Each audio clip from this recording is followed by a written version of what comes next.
Ice cream வண்டிலாம் தெருவில் போகும். அப்போ ஒரு சவுண்டு கேட்கும் பார்த்தீங்களா?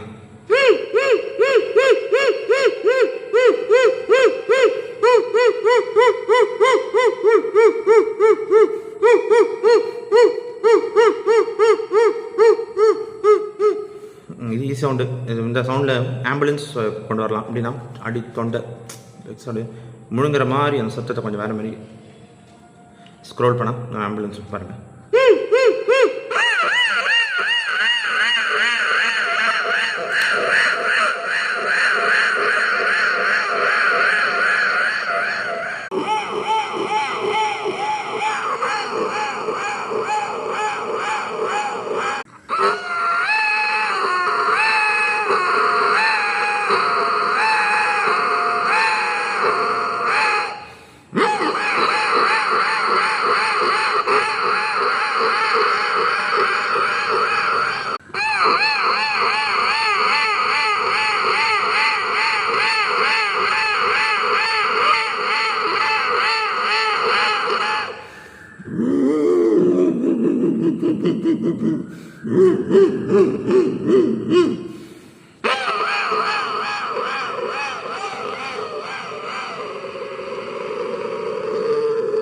இந்த சவுண்ட்லேயே வேறு நிறைய சவுண்டு உருவாக்கலாம். நன்றி, வணக்கம்.